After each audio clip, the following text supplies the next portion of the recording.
அந்த காலத்தில் வந்து கப்பல் எப்படி இருக்குன்றத வடிவமைச்சிருக்காங்க. இதுதான் சரக்கு கப்பல். அயலகத்தில் தமிழ் எழுத்துக்கள், அதாவது ஒவ்வொரு மண்ணிலையும் அந்த தமிழ் எழுத்தை வந்து குறியீடாக போட்டிருப்பாங்க. இது ஒரு மண், இன்னொரு மண் சுடு மண் அப்படின்னு சொல்லி ஒவ்வொரு மண்ணிலையும் அந்த குறியீடை போட்டு வச்சுருப்பாங்க. அந்த குறியீடை எடுத்து கண்காட்சிக்கு வச்சுருக்குறாங்க. அதாவது ஒவ்வொரு மண்ணும் ஒவ்வொரு எழுத்துக்களும் இருக்கும். சுடுமண், அதான் அந்த காலத்தில் சுடுமண்ணால் அந்த ஜாடி ஒவ்வொரு குவளையிலையும் செஞ்சுருக்காங்க. அதாவது கருப்பு சிவப்பு சேர்ந்த அந்த மாதிரி ஜாடி. இப்போ நம்ம ஜாடின்றோம், அது வந்து அந்த காலத்தில் குவளை. அதே செம்மண்ணில் வந்து பானையெல்லாம் செஞ்சுருக்காங்க. அந்த காலத்து மண், அந்த மண்ணில் செஞ்சு மண்ணுக்குள்ளேயே புதஞ்சு கிடந்ததுனால அது அப்படியே கிடக்கு. அதுக்கு பேர் செவ்வெண்ண பூச்சி பானைகள்னு போட்டிருப்பாங்க. அதான் நம்ம செவலில் கிடக்கும்ல அந்த செம்மண் தான், நல்லா பியூரில் சக்க செவேன்னு மண் இருக்கும். அந்த மண் தான் அது. பானை வந்து அதிகமாக ஹீட் ஏறினதுனால அப்படியே கருப்பு நிறத்தில் மாறி அது இன்னும் மண்ணுக்குள்ளே கிடந்ததுனால அப்படியே இருக்குது. தண்ணி குடிக்கிறதுக்கு, கழுவுறதுக்கு, பாத்திரம் வளர்க்குறதுக்கு எல்லாத்துக்குமே மண்ணுனால் செஞ்சு வச்சுருந்துருக்காங்க அந்த காலத்தில். மண்ணினால் செய்யப்பட்ட பானை தான் இது. ஒவ்வொரு பானையும் பாதி பாதியாக பிஞ்சு இருக்குது. இது வந்து மஞ்சள் அரைக்கிறதுக்கு அரவை கல்.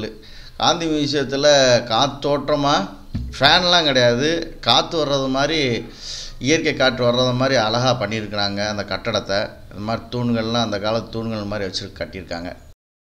இரும்பு பொருட்கள், ஆணி, அந்த ஆணி இதெல்லாம் வச்சுருக்காங்க. அந்த காலத்துலேயே மணிகள் பாசிகள் எல்லாமே இருந்திருக்கு. அது பொம்மை, அந்த மண் பொம்மை மாதிரி செஞ்சு அதுக்கு அழகுக்கு அந்த பாசியை போட்டிருக்காங்க. சங்கு வளையல்கள், கண்ணாடி வளையல் அந்த காலத்துலேயே இருந்திருக்கு. அதெல்லாம் எப்படி கண்டுபிடிச்சி எப்படி செஞ்சாங்கன்னு தெரியலை. எப்படியோ கண்டுபிடிச்சி இப்போ இன்னும் செஞ்சு வளையலாக போட்டுக்கிட்டு இருக்கிறாங்க.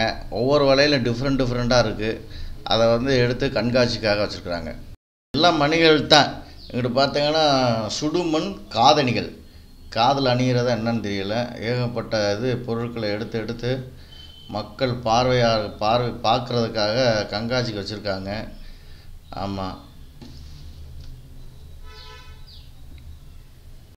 சின்ன தங்கம்லாம் கிடச்சிருக்கு. தங்கன ஆபரணங்கள் ஒரு சின்னதாக குண்டுமணி அளவு கிடச்சிருக்கு. ஆட்ட காய்கள், நம்ம வந்து இந்த ஆடு விளையாட்டம், அந்த தாயம் அதெல்லாம் போடுறதுக்கு காய் யூஸ் பண்ணோம்ல, அந்த காயை வந்து எடுத்து வச்சுருக்காங்க. சுடுமண் ஆன ஆட்டக்காய்கள், வண்டி சக்கரங்கள். அப்போல்லாம் வண்டி மண்ணிலே செஞ்சுருவாங்க. ஒரு பஸ்ஸு வண்டி எல்லாமே வண்டி சக்கரம் தான். அதாவது சுடுமண் சக்கரம், அதாவது நம்ம பஸ்ஸு கிஸ்ஸெல்லாம் செய்கிறதுக்கு வண்டியை பார்த்து அவங்களே செஞ்சுக்கிடுவாங்க. ஒவ்வொரு கலராக செஞ்சுருக்காங்க.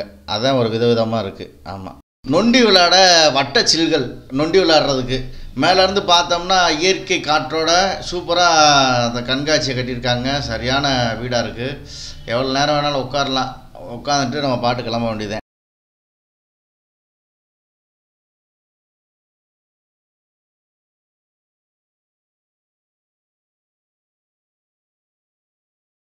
இந்த கல் எதுக்குன்னு கேட்டிங்கன்னா, ஒரு ஆள் இறந்தா அந்த இறந்ததுக்கு மேலே அந்த கல்லை வச்சு அடையாளத்துக்கு வச்சுருப்பாங்க.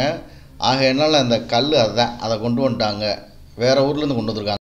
இந்த பானை எதுக்குன்னு கேட்டிங்கன்னா, இறந்தவர்களை அப்படியே அப்படி இதுக்குள்ளே உட்கார வச்சு அப்படியே உள்ளே இறக்கி பாடம் பண்ணிடுவாங்க.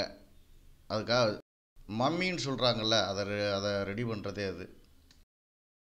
வாள், கத்தி எல்லாமே வந்து இவ்வளோ ஆண்டுகளாக வந்து மண்ணுக்குள்ளே இருந்து துரு பிடிச்சி போய் அப்படியே கிடக்கு. அதை கண்டுபிடிச்சி வச்சுருக்காங்க எடுத்து கண்காட்சிக்காக. சுடுமண்ணால் குவளைகள், குடம், இந்த மண் சிவப்பு மண்ணால் செஞ்சது, இரும்பு பொருட்கள், கத்தி, கடப்பாரை, அது உராமே. பாசிகள் உருவம், மண்ணால் செஞ்ச உருவம், அந்த உருவத்தை எடுத்து வச்சுக்கிறாங்க. மண்ணுனால், சுடுமண்ணால் மனித உருவம், பெண் உருவம், ஆண் உருவம் இதெல்லாம் செஞ்சுருக்குறாங்க அந்த காலத்துலேயே.